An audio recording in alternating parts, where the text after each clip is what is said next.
నమస్కారం. PS news TV వార్తలకు స్వాగతం. ముందుగా వార్తల్లోని ముఖ్యాంశాలు. మోడీ పాలన 12 ఏళ్లు. ఏపీలో 3 భారీ సభలు, జూన్లో కూటమి ప్రచార కార్యక్రమాలు, బహిరంగ సభలు, కేంద్ర రాష్ట్ర విజయాలపై వివరణ.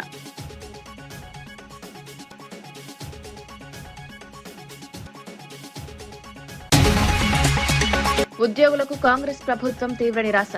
పీఆర్సీ డీఏపీలపై ప్రభుత్వాన్ని నిలదీసిన హరీష్, అన్ని వర్గాలకు ఇచ్చిన హామీలు అమలు కాలేదని విమర్శ.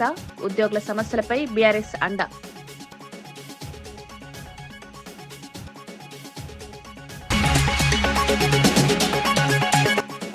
డీఏసీ తప్పుడు ప్రచారంపై చర్యలు.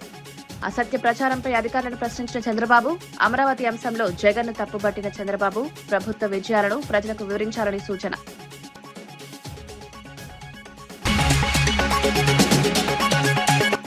విద్యా పర్యాటక రంగాలకు కేబినెట్ గ్రీన్ సిగ్నల్. శ్రీ సిటీలో ప్రపంచ స్థాయి యూనివర్సిటీకి ఆమోదం. విశాఖ, చీరాలలో ఆధునిక బీచ్ షాక్స్ ఏర్పాటు. పెట్టుబడులు, ఉపాధి పెంపుపై ఫోకస్.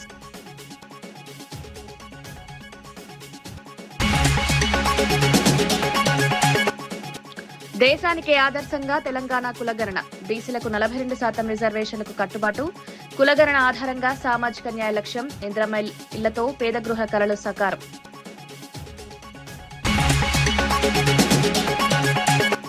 డీఎస్సీ నియామకాలపై జరుగుతున్న తప్పుడు ప్రచారంపై ఇప్పటి వరకు ఎందుకు క్రిమినల్ చర్యలు తీసుకోలేదని ముఖ్యమంత్రి చంద్రబాబు నాయుడు అధికారులను ప్రశ్నించారు.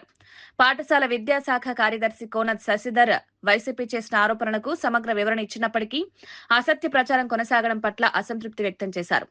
అమరావతి అంశంపై కూడా మాజీ ముఖ్యమంత్రి జగన్ ప్రజలను తప్పుదోవ పట్టించే ప్రయత్నాలు చేస్తున్నారని చంద్రబాబు ఆగ్రహం వ్యక్తం చేశారు. గత 2 ఏళ్లలో ప్రభుత్వం సాధించిన అభివృద్ధి, సంక్షేమ కార్యక్రమాలను ప్రజలకు వివరించడం మంత్రుల బాధ్యత అని స్పష్టం చేశారు. అదే సమయంలో వైసీపీ ప్రభుత్వ వైఫల్యాలను కూడా ప్రజలకు తెలియజేయాల్సిన అవసరం ఉందన్నారు. ప్రజల్లో వాస్తవాలను చేర్చేలా ప్రభుత్వ యంత్రాంగం, ప్రజాప్రతినిధులు సమన్వయంతో పనిచేయాలని చంద్రబాబు సూచించారు.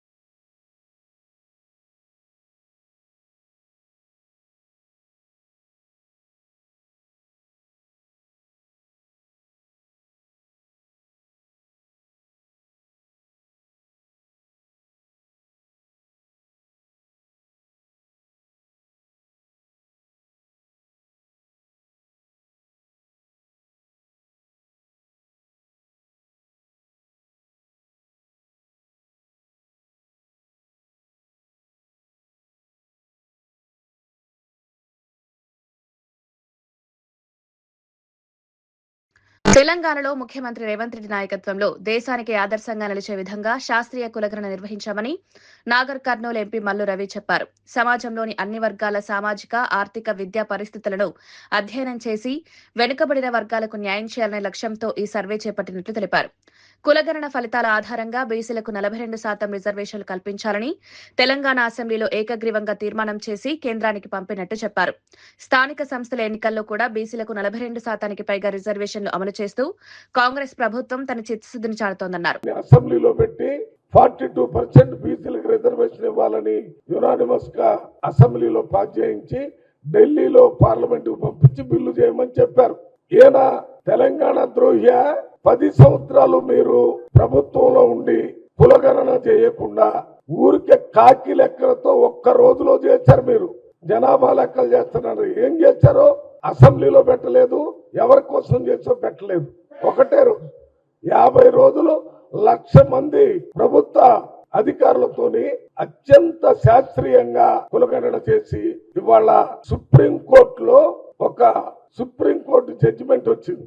భారతదేశంలో ఇతర రాష్ట్రాల్లో కేంద్ర ప్రభుత్వం కులగణన చేయాలంటే తెలంగాణ రాష్ట్రంలో చేసినటువంటి ఈ కులగణన సంగతిని దృష్టిలో పెట్టుకొని ఆ రకంగా కులగణన చేయాలని సుప్రీంకోర్టు చెప్పింది. ఎందుకు ఈ కులగణన?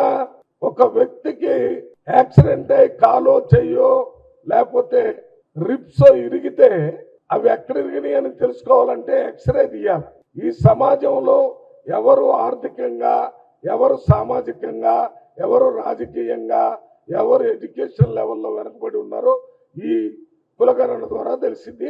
అది రేవంత్ రెడ్డి చేశాడు. చేసి 42% కావాలని ఎన్ని ప్రయత్నం చేసినా ఇవ్వకపోతే మొన్న జరిగిన ఈ 2.5 సంవత్సరాల్లో జరిగిన పంచాయతీ ఎన్నికల్లో 42% కంటే ఎక్కువ బీసీలకు రిజర్వేషన్ కాంగ్రెస్ పార్టీ అమలు చేసింది. 42% కంటే ఎక్కువ రిజర్వేషన్ బీసీలకి మున్సిపల్ ఎలక్షన్ లో రిజర్వేషన్ అమలు చేసింది. 23లో జరిగిన జనరల్ ఎలక్షన్ తర్వాత 2 బై ఎలక్షన్లు జరిగినాయి. సికింద్రాబాద్ లో జరిగినటువంటి కంటోన్మెంట్ కి బీఆర్ఎస్ ఎమ్మెల్యే చనిపోతే అక్కడ ఎన్నిక జరిగితే కాంగ్రెస్ అభ్యర్థి గెలిచాడు. జూబ్లీ హిల్స్ లో బీఆర్ఎస్ అభ్యర్థి ఎమ్మెల్యేగా చనిపోతే ఎన్నిక జరిగితే కాంగ్రెస్ అభ్యర్థి గెలిచాడు. పంచాయతీ ఎన్నిక రాష్ట్ర కేబినెట్ సమావేశంలో తీసుకున్న కీలక నిర్ణయాలను మంత్రి కొలుసు పార్థసారథి అమరావతిలో నిర్వహించిన మీడియా సమావేశంలో వెల్లడించారు. విద్యారంగ అభివృద్ధికి పెద్దపీట వేస్తూ తిరుపతి సమీపంలోని శ్రీ సిటీలో ప్రపంచ స్థాయి విశ్వవిద్యాలయం ఏర్పాటు చేయాలని కేబినెట్ నిర్ణయించినట్టు తెలిపారు. ఈ ప్రాజెక్టు ద్వారా రాష్ట్రంలో ఉన్నత విద్యా అవకాశాలు మరింత విస్తరించనున్నాయన్నారు. మరోవైపు పర్యాటక రంగాన్ని అభివృద్ధి చేయాలనే లక్ష్యంతో విశాఖపట్నం, చీరాల తీర ప్రాంతాల్లో ఆధునిక బీచ్ షాక్స్ నిర్మాణానికి కూడా కేబినెట్ ఆమోదం తెలిపిందన్నారు. ఈ నిర్ణయాల ద్వారా దేశ విదేశాల నుంచి మరింత మంది పర్యాటకులను ఆకర్షించవచ్చన్నారు. రాష్ట్ర అభివృద్ధి, ఉపాధి అవకాశాల పెంపు, పెట్టుబడుల ఆకర్షణ ఈ ప్రాజెక్టులు దోహదపడతాయని మంత్రి కొలుసు పార్థసారథి చెప్పారు. విధానాలతో ఇది పైలట్ ప్రాజెక్ట్ గా దీన్ని అమలు చేయడం జరుగుతుంది. సో టైమింగ్స్ కూడా 10 to 8 మార్నింగ్ 10 నుంచి సాయంత్రం 8 వరకు. తర్వాత కొన్ని రకాల లిక్కర్స్ మాత్రమే. సో అవన్నీ కూడా ఒక విధానపరమైన నిర్ణయం తీసుకుంటుంది. ఈ సక్సెస్ని బట్టి భవిష్యత్తులో ఏ విధంగా ముందుకెళ్లాలనే నిర్ణయం తీసుకుంటారని చెప్పేసి మనం చేస్తాను. మిగతా చోట్ల కూడా అవకాశం ఉంటే అక్కడ కూడా చేస్తాం. ఉన్నత విద్యాశాఖ ప్రతిపాదన మేరకు ప్రపంచ స్థాయి ప్రమాణాలతో ఉన్నత విద్య, పరిశోధనలు, ఆవిష్కరణలు మరియు పరిశ్రమలకు అవసరమైన నైపుణ్యాభివృద్ధిని పెంపొందించే లక్ష్యంతో తిరుపతి జిల్లా శ్రీ సిటీలో శ్రీ సిటీ ఇంటర్నేషనల్ యూనివర్సిటీ పేరిట నూతన ప్రైవేటు విశ్వవిద్యాలయాన్ని గ్రీన్ఫీల్డ్ కేటగిరీ కింద స్థాపించడానికి వీలుగా ఏపీ ప్రైవేట్ యూనివర్సిటీ యాక్ట్ 2016 షెడ్యూల్ను సవరిస్తూ ఆర్డినెన్స్ జారీకి మంత్రిమండలి ఆమోదం తెలిపింది. ఈ యూనివర్సిటీ మూలంగా ఏమిటంటే అక్కడ చదువుకుంటూ, ఆ యూనివర్సిటీలో చదువుకుంటూ అక్కడ ఉన్న ఏదైతే మంచి పెద్ద పెద్ద ఎస్టాబ్లిష్మెంట్స్ ఉన్నాయో దాంట్లో పని చేయటానికి కూడా అవకాశం వస్తుంది. అంటే వాళ్ళు చదువుకుంటూనే హై స్టాండర్డ్ ఇంటర్నేషనల్ స్కిల్స్ నేర్చుకోవటానికి కూడా ఉపయోగపడే విధంగా మరి ఆ శ్రీ సిటీ వాళ్ళే ఈ యూనివర్సిటీని ప్లాన్ చేశారని చెప్పేసి మనం చేస్తాం. దీని కరికులం కానివ్వండి, దీని గవర్నెన్స్ కానివ్వండి, పూర్తిగా ఆ శ్రీ సిటీ వాళ్ళే కదా, శ్రీ సిటీ ఏదైతే ఉందో అథారిటీ వాళ్ళే దీన్ని నిర్వహిస్తారని చెప్పేసి మనం చేస్తాను. ఇంతకుముందు ఇచ్చినప్పుడు ఇది కొత్తగా వచ్చింది కాబట్టి ఆ యాక్ట్లో దీన్ని యాడ్ చేయడం కోసం ఈరోజు ఆమోదం తెలిపిందని చెప్పేసి మనం చేస్తాం. దీనికి ముఖ్యమంత్రి గారు ఇంకో సూచన కూడా చేశారు. ఇది ఏమిటి, చదువుకుంటూ పక్కన పని ఉన్న పెద్ద పెద్ద కంపెనీల్లో పనిచేసే అవకాశం.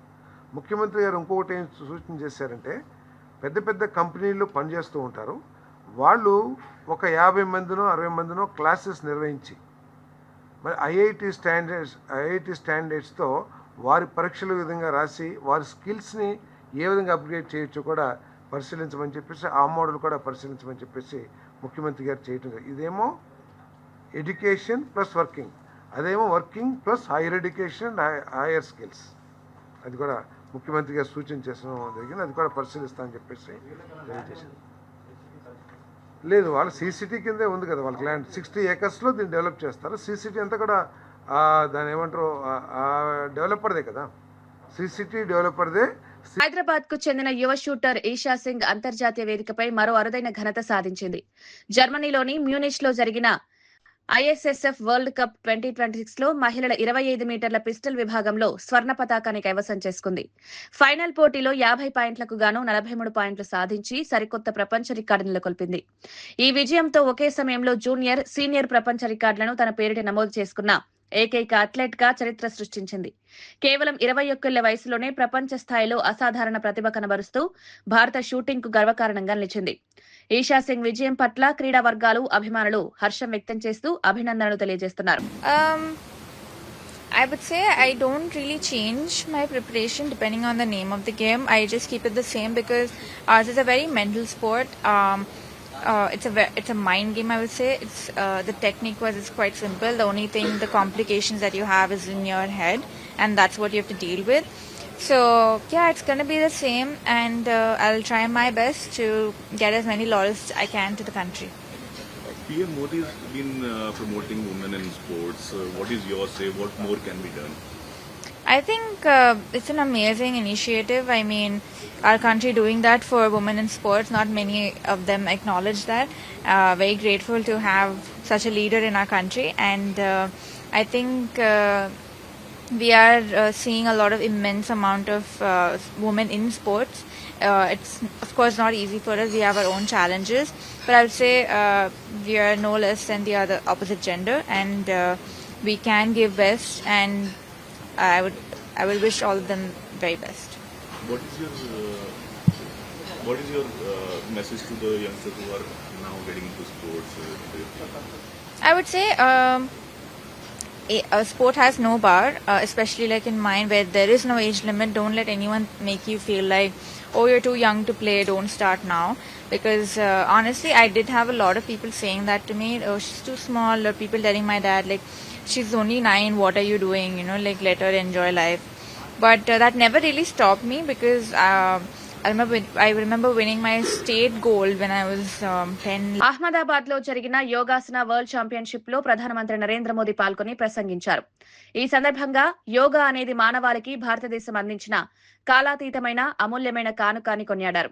మనస్సు, శరీరం, ఆత్మను ఒకటే తాటిపైకి తీసుకొచ్చే శక్తి యోగాకే ఉందన్నారు. యోగా కేవలం వ్యాయామ పద్ధతి మాత్రమే కాకుండా జీవన విధానమని వివరించారు. ప్రపంచవ్యాప్తంగా కోట్లాది మంది యోగాను ఆచరిస్తూ ఆరోగ్యకర జీవనాన్ని అవలంబిస్తున్నారన్నారు. యోగా ద్వారా వ్యక్తిగత ఆరోగ్యంతో పాటు సామాజిక సామరస్యాన్ని కూడా పెంపొందించవచ్చన్నారు. మరింత ఆరోగ్యవంతమైన, సామరస్యపూర్వకమైన ప్రపంచ నిర్మాణానికి యోగా అందరికీ స్ఫూర్తినిస్తుందని తెలిపారు. హైదరాబాద్ కు చెందిన యువ షూటర్ ఈషా సింగ్ అంతర్జాతీయ వేదికపై మరో అరుదైన ఘనత సాధించింది. अपनी शुभकामनाएं देता हूं। Ahmedabad UNESCO world heritage city है और भारत के इस ऐतिहासिक शहर में ये आयोजन पूरे देश के लिए गर्व की बात है। अब से कुछ दिन बाद 21 जून को वर्ल्ड योगा डे भी मनाया जाएगा। उस दिन दुनिया के अलग अलग देशों में योग से जुड़े आयोजन होंगे और इसका प्रमुख कार्यक्रम भारत के एक और ऐतिहासिक शहर कोलकाता में होगा। वर्ल्ड योगा डे से पहले वर्ल्ड योगासना चैंपियनशिप अपने आप में हेल्थ और वेलनेस की डबल डोज लेकर आ गई है। साथियों, करीब एक दशक पहले भारत संयुक्त राष्ट्र में अंतर्राष्ट्रीय योग दिवस का प्रस्ताव लेकर गया था।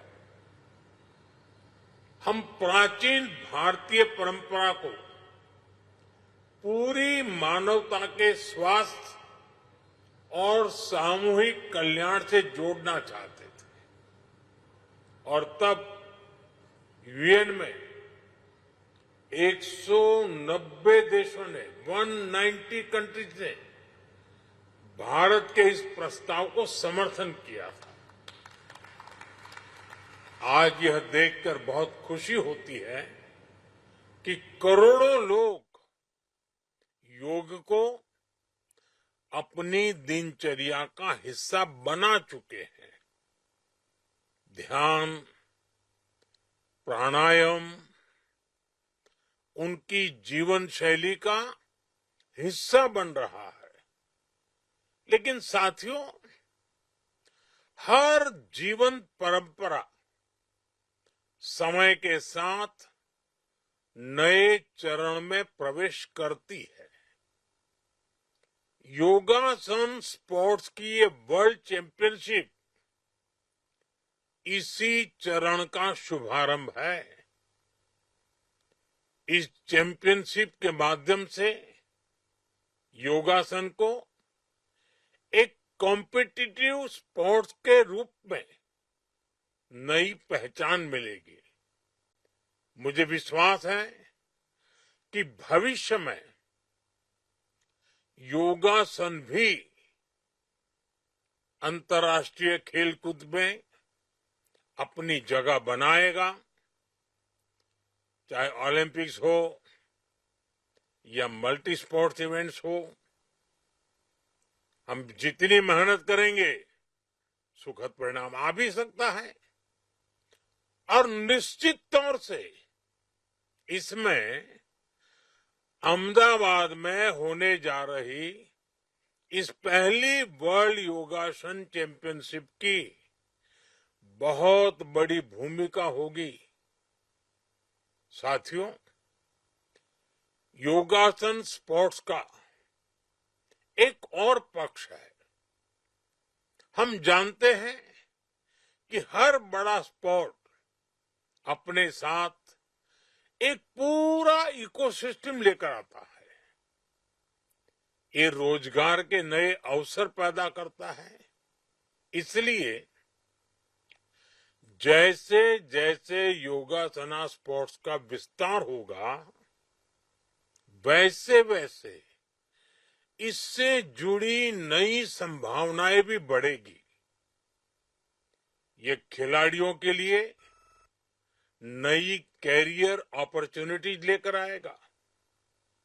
यह ट्रेनर्स, स्पोर्ट्स साइंटिस्ट, रिसर्चर्स और इवेंट मैनेजर्स के लिए भी नए अवसर बनाएगा।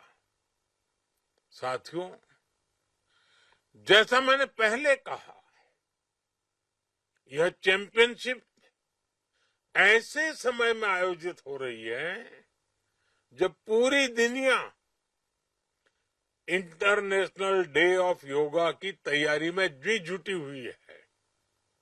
इस वर्ष इंटरनेशनल डे ऑफ योगा की थीम है योगा ఫర్ హెల్త్. రాష్ట్ర ప్రభుత్వంపై మాజీ మంత్రి ఎమ్మెల్యే హరీష్ రావు తీవ్ర విమర్శలు చేశారు. జూన్ 2న ఉద్యోగులు పీఆర్సీ కోసం ఎంతో ఆశగా ఎదురుచూసినా ప్రభుత్వం నిరాశనే మిగిల్చిందన్నారు. 6 డీఏలను పెండింగ్ లో ఉంచిన ఏకైక ప్రభుత్వం కాంగ్రెస్ ప్రభుత్వమేనని ఆరోపించారు. ఆశా వర్కర్లు, అంగన్వాడీ సిబ్బంది, ఆర్టీసీ కార్మికులు, జీహెచ్ఎంసీ ఉద్యోగులు, సింగరేణి కార్మికులకు ఇచ్చిన హామీలు అమలు కాలేదన్నారు. కాంగ్రెస్ ప్రభుత్వం అన్ని వర్గాలను మోసం చేసిందని విమర్శించారు.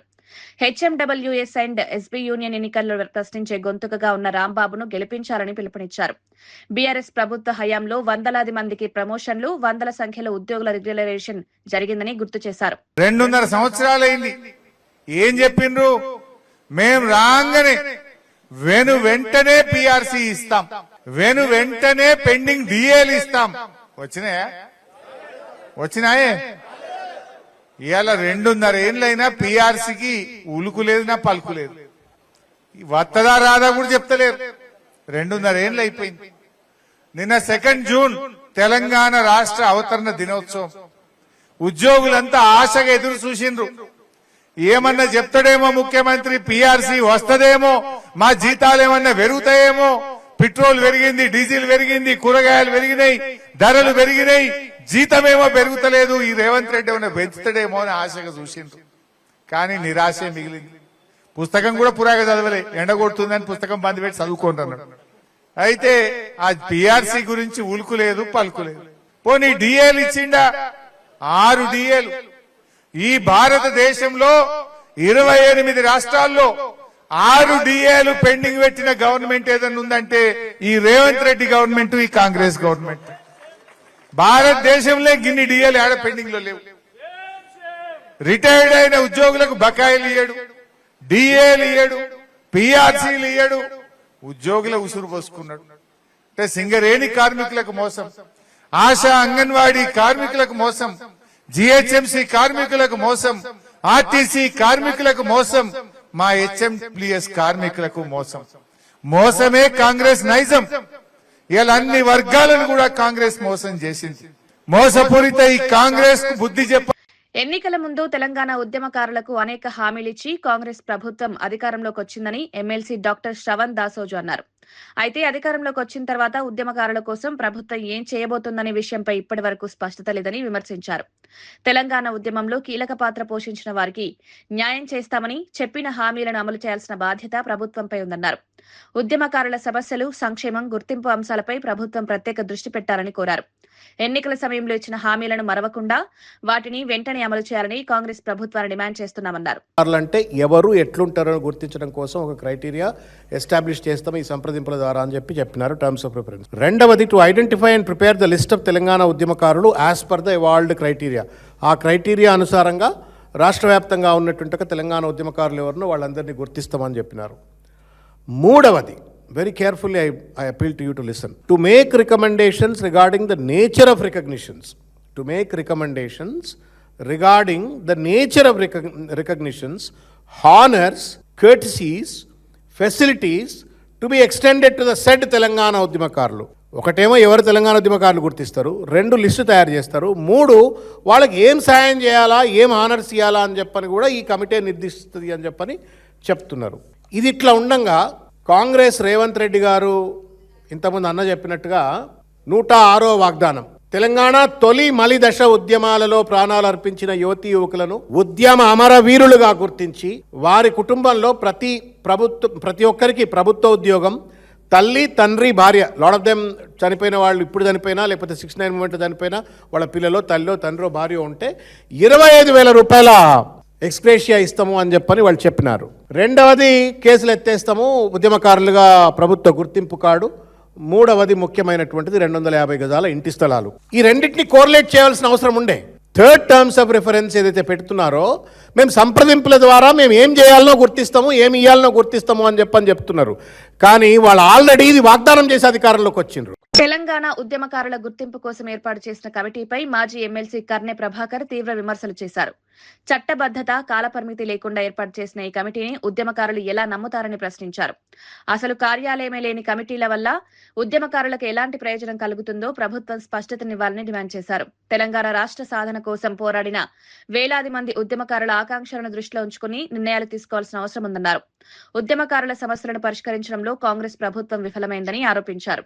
తెలంగాణ ఉద్యమకారుల హక్కుల కోసం ఎప్పటికైనా పోరాడేది, వారి పక్షాన నిలబడేది బీఆర్ఎస్ పార్టీ మాత్రమేనని కర్నె ప్రభాకర్ చెప్పారు. డిమాండ్ పెట్టినాం. తెలంగాణ ఉద్యమకారుల పక్షాన నిజాయితీగా కొట్లాడేటువంటి బీఆర్ఎస్ పార్టీ గతంలో తెలంగాణ రాష్ట్ర సమితిగా అనేక ఉద్యమాలు చేసినటువంటిది. కాబట్టి తెలంగాణ రాష్ట్ర సమితిగా ఉన్నటువంటి సందర్భంలో ఉద్యమంలో భాగస్వామ్యమైన ప్రతి ఒక్కరిని గుర్తు చేసుకున్నాం. ఇవాళ వారి డిమాండ్లని అఖిలపక్షం ముందు పెట్టినాం. దురదృష్టం ఏంటంటే ఇంతకుముందే నేను అన్నట్టుగా ఆదిలోనే హంసపాదులాగా ఒక కమిటీ అని వేసినారు. ఆ కమిటీలో 6 సభ్యులని వేసినారు, ఒక చైర్మన్, 5 సభ్యులు. కేశవరావు గారి నేతృత్వంలో చైర్మన్ గా పొన్నం ప్రభాకర్ గారు, రాముల్ నాయక్ గారు, అద్దంకి దయాకర్ గారు, అదేవిధంగా కోదండరాం గారు, మోతి శోభన్ రెడ్డి గారిని వేసినారు. కానీ మేము అడిగినాం ఇవాళ సమావేశంలో, అయ్యా వాళ్లకు వేసినారు, ఒక పేపరు ప్రింట్ తీసి ఇచ్చినారు తప్ప కనీసం చట్టబద్ధత ఉన్నదా? మీకు కనీసం ఎవరైనా పోతే ఆఫీసర్ మీ మాట వినే అవకాశమైన ఉన్నదా? కాబట్టి చట్టబద్ధత లేనటువంటి మీ కమిటీ తోటి ఏ విధంగా రేపు న్యాయం జరుగుతుంది అనేటువంటి విషయం మేము అడిగినాము స్పష్టంగా. అదే కాదు, ఇంకా విచిత్రంగా కాల పరిమితి లేదు ఈ కమిటీకి. రేవంత్ రెడ్డి గారు పదే చెప్తా ఉన్నాడు. ఆయన పగటి కలలు గంటా ఉన్నాడు. మధ్యాహ్నమే పడుకొని ఆయన కలలు గంటుకుంటూ నేను ఇంకో 5 సంవత్సరాలు ఉంటా అని చెప్తున్నాడు. ఆ కుట్రలో భాగంగా దీన్ని కాలయాపన చేసి రేపు ఎన్నికల వరకు ఇదే డిమాండ్ని ఇట్నే తీసుకొని పోయే ఒక కుట్ర ఏమైనా చేస్తున్నారా అనేటువంటి అనుమానం కూడా మాకున్నది. కాబట్టి దీనికి టైం ఫ్రేమ్ ఉండాలి, టైం ఫ్రేమ్ ఫిక్స్ చేయాలని చెప్పేసి మేము సీరియస్ గా డిమాండ్ చేసినాం. అదే కాదు, ఇంకా విచిత్రం ఏంటంటే 6 మంది మాజీ మంత్రి పేర్ని నానిపై జనసేన ఇన్ఛార్జి బండి రామకృష్ణ తీవ్ర స్థాయిలో విమర్శలు చేశారు. పేదల కోసం ఉద్దేశించిన బియ్యాన్ని దుర్వినియోగం చేసిన వ్యక్తి పేర్ని నాని అని ఆరోపించారు. డిప్యూటీ సీఎం పవన్ కళ్యాణ్ విమర్శించే నైతిక హక్కు వైసీపీ నాయకులకు లేదన్నారు. గత వైసీపీ ప్రభుత్వ హయాంలో జరిగిన అరాచకాలు, అవినీతి, ప్రజా వ్యతిరేక విధానాల కారణంగానే ప్రజలు ఆ పార్టీని తిరస్కరించారన్నారు. అందుకే గత ఎన్నికల్లో వైసీపీ కేవలం 11 సీట్లకే పరిమితమైందన్నారు. ప్రజా తీర్పును గౌరవించకుండా ఇప్పటికీ వైసీపీ నాయకులు విమర్శలు చేయడం ఆశ్చర్యకరమన్నారు. పవన్ కళ్యాణ్ గారి నుంచి మాట్లాడే అర్హత వైసీపీ పార్టీలు ఎవరికి లేదు. ఎందుకంటే మీ చరిత్ర అంతా రక్త చరిత్ర. సొంత బాబాయ్ 5 సంవత్సరాల పరిపాలన మీది. ఆ టైంలో చనిపోతే ఇవాళ వరకు మీరు ఎందుకు పట్టించుకోవాలి? ఎప్పుడన్నా దాని గురించి బాబాయిని ఎవరు చంపారు? మీ సొంత రక్తం కదా, రాజశేఖర రెడ్డి గారి తమ్ముడు. ఏం జరిగింది, ఎలా జరిగింది, దానికి కారణం ఎవరు అనేది ఇవాళకి తెలియదు కూడా. మీరు దాని గురించి పట్టించుకోలేదంటే మీరు ఫ్యామిలీనే పట్టించుకోలేదు. సొంత చెల్లి నువ్వు జైల్లో ఉన్నప్పుడు ఆవిడ ఎండలో పడి ఎంతో కష్టపడి ఆవిడ పాదయాత్ర చేస్తే నేను చూశాను. పొలాల్లో పడుకుంది ఆవిడ. అదే కాకుండా మీ అమ్మగారు విజయమ్మ గారు మహాతల్లి ఎప్పుడు బయటికి రాలా రాజశేఖర రెడ్డి గారు ఉండగా నీ కోసం కొడుకు కోసం తిరిగితే ఆవిడ్ని అవమానించారు మీరు. అంటే కుటుంబ సభ్యులను గౌరవించినటువంటి వాళ్ళు ఈ రాష్ట్ర ప్రజలు గౌరవిస్తారా అని అడుగుతున్నా. మీరు చేస్తున్నటువంటి లేనిపోయిన బురజలతో సమావేశాలు పెడుతున్నారు జిల్లాల వారీగా, నియోజకవర్గాల వారీగా. అంటే కార్యకర్తలు ఎక్కడన్నా జారిపోతారేమో, కార్యకర్తలు ఏమన్నా మర్చిపోయారేమో, అవేర్నెస్ ప్రోగ్రామ్స్ పెడుతున్నారు మీరు. అంటే వాళ్ళకి తెలియదు అనమాట. 30 ఏళ్ళ అనుభవం ఉండి ఏం మాట్లాడాలో ఏం చేయాలో తెలియట్లా. కనుక ఎన్ని పెట్టినా కూడా మీ వెనకాల మీ కార్యకర్తలు మీరు మీటింగ్ బయటికి రాగానే తిడుతున్నారు. ఎందుకురా సొద చెప్తారని పనికిరాని వాగుడని చెప్పి మీ పార్టీలోనే మీ గురించి తిట్టుకుంటున్నారు. కనుక ఎందుకంటే కూటమి ప్రభుత్వం చాలా అన్నదమ్ములా వెళ్తున్నారు. వాళ్ళ కూటమి కంటే మాకు కావాల్సిన పదవుల కంటే లేదా వేరే కంటే రాష్ట్రంలో ఉన్న ప్రజలు బాగుండాలి. వాళ్ళ మంచి కోసమే కూటమి నడుస్తుంది. అంతే తప్ప పదవుల కోసమో మాకు తగాదలు పెట్టాలనుకుంటే ఏమీ ఉపయోగం ఉండదు. మేమేమి చాలా ఓపికలు పెరిగినాయి, చాలా ఓర్పు పెరిగింది. దానికి మీరు ఎంతో రెచ్చగొట్టాలని చూస్తున్నారు. కాపు నాయకులందరూ. ప్రధాని నరేంద్ర మోదీ 12 ఏళ్ల పరిపాలన పూర్తి చేసుకున్న సందర్భంగా ఎన్డీఏ కూటమి ప్రభుత్వం ఏర్పడి 2 ఏళ్లు పూర్తయిన నేపథ్యంలో ఆంధ్రప్రదేశ్లో 3 భారీ బహిరంగ సభలు నిర్వహించనున్నట్లు మంత్రి నాదెండ్ల మనోహర్ తెలిపారు. ముఖ్యమంత్రి చంద్రబాబు ఆదేశాల మేరకు జూన్ 9 నుంచి 20 వరకు ఈ కార్యక్రమాలు నిర్వహించనున్నట్లు చెప్పారు. జూన్ 9న తిరుపతి, జూన్ 12న అమరావతి, జూన్ 15న విశాఖపట్నంలో సభలు జరగనున్నాయని వెల్లడించారు. కూటమిలోని 3 పార్టీలు సమన్వయంతో ఈ కార్యక్రమాలను విజయవంతం చేయాలని నిర్ణయించుకున్నట్లు తెలిపారు. గౌరవ ముఖ్యమంత్రి గారు చంద్రబాబు నాయుడు గారు, అదేవిధంగా గౌరవ ఉప ముఖ్యమంత్రి గారు పవన్ కళ్యాణ్ గారు కూడా దీనికి స్పష్టంగా ఒక కార్యాచరణ సిద్ధం చేయమని చెప్పడం జరిగింది. కేంద్ర ప్రభుత్వం నుంచి, భారతీయ జనతా పార్టీ నుంచి కూడా నాయకత్వం, అదేవిధంగా సెంట్రల్ మినిస్టర్స్ కూడా దీంట్లో పాల్గొనే అవకాశం, వాటి గురించి కూడా మాధవ్ గారు మాట్లాడారు. అవి కూడా చాలా వరకు ఫైనలైజ్ అయినాయి. 9వ తారీఖు నుంచి 20 తారీఖు వరకు ఈ జరగబోయే కార్యక్రమాల్లో భాగంగా 3 బహిరంగ సభలు ఇప్పుడే సోదరులు పల్లా గారు చెప్పినట్టు 9వ తారీఖున తిరుపతిలో, 12వ తారీఖున అమరావతిలో, 15వ తారీఖున విశాఖపట్నంలో ఈ 3 సభలు కూడా నిర్వహించడమే కాకుండా వివిధ జిల్లాల్లో జిల్లా కార్యక్రమాల తర్వాత నియోజకవర్గ స్థాయిలో కూడా కూటమిలో పాల్గొన్న మా 3 పార్టీలు కూడా కలిసికట్టుగా క్షేత్రస్థాయిలో పర్యటించి దాదాపు 24 కార్యక్రమాలు, 24 మాసాల్లో మేము అందించిన అనేక అభివృద్ధి సంక్షేమ కార్యక్రమాలు 24 కార్యక్రమాలు కూడా 28 జిల్లాల్లో ఈ కార్యక్రమాలు నిర్వహించే విధంగా గౌరవ ముఖ్యమంత్రి గారు ఒక కార్యాచరణ రూపొందించమని చెప్పడం జరిగింది. అది త్వరలోనే మీకు ప్రకటిస్తామని సందర్భంగా తెలుపుతూ, కాంగ్రెస్ ప్రభుత్వం అధికారంలోకి వచ్చిన తర్వాత బాధ్యతాయుతంగా పాలన సాగిస్తూ సంక్షేమం, అభివృద్ధిని సమాన ప్రాధాన్యంతో ముందుకు తీసుకెళ్తోందని ప్రభుత్వ విప్ ఎమ్మెల్సీ బల్మూరి వెంకట్ చెప్పారు. ఈ పరిస్థితుల్లో ముఖ్యమంత్రి రేవంత్ రెడ్డిపై కేటీఆర్ విమర్శలు చేయడం బాధ్యతారాహిత్యమన్నారు. బీఆర్ఎస్ 10 ఏళ్ల పాలనలో ప్రజా సమస్యల పరిష్కారం కంటే అవినీతి, కమిషన్లు, కుటుంబ ప్రయోజనాలకే అధిక ప్రాధాన్యమిచ్చారని విమర్శించారు. ఇప్పుడు అదే పార్టీ నాయకులు అభివృద్ధి గురించి మాట్లాడడం ప్రజలను ఆశ్చర్యానికి గురిచేస్తోందన్నారు. కాంగ్రెస్ ప్రభుత్వం ప్రజలకు ఇచ్చిన హామీల అమలు, సంక్షేమ పథకాల విస్తరణ, అభివృద్ధి కార్యక్రమాల వేగవంతంపై దృష్టి పెట్టిందన్నారు. ప్రజల అవసరాల మేరకు నిర్ణయాలు తీసుకుంటూ ముందుకు సాగుతోందన్నారు. దోచుకుంది ఎక్కడ దాచుకోవచ్చు అనే సున్నాలపైన మీకున్నంత స్పష్టత నిజంగా మాకు లేదు. ఇది నేనంటలేను, స్వయాన తోడబుట్టిన చెల్లె కల్వకుంట్ల కవితనే తూ అని చెప్పి నీ ముఖపైన ఉంచేసిపోయింది. మీ సున్నాల పంపకాల వల్ల నీ తోడబుట్టిన చెల్లెనే ఇవాళ నిన్ను నీచుని లెక్క, రాక్షసుని లెక్క సంబోధిస్తుంది. ఇంట్లో సొంత చెల్లెకి సమాధానం చెప్పలేనోన్వి, ఇంట్లో సొంత అయ్యని ఒప్పించి మెప్పించి బయటికి తీసుకురాలేనోన్వి, పొద్దున్న లేస్తే బాబామ్మడుదులు ఇద్దరు కూడా పోటీ పడి నేను ముందు ఎప్పుడు మా అయ్య పోతే మా అయ్య కుర్చీలో మేము కూర్చున్నామా అని చెప్పి ఇద్దరు బాబామ్మడుదులు పోటీ పడుకుంటా మా ముఖ్యమంత్రి గారి నుంచి మాట్లాడడానికి సిగ్గుందా అని చెప్పి అలా కేటీఆర్ని అడుగుతున్నా. తెలంగాణ రాష్ట్రం పట్ల చిత్తశుద్ధి ఉంది కాంగ్రెస్ పార్టీకే. తెలంగాణ రాష్ట్రం కోసం ఏర్పాటులో క్రియాశీలకంగా రోజు తెలంగాణ రాష్ట్రాన్ని ఇచ్చింది కాంగ్రెస్ పార్టీయే. తెలంగాణ రాష్ట్రం కోసం పార్లమెంట్లో పోరాడింది ఆ రోజు కాంగ్రెస్ పార్టీ ఎంపీలే.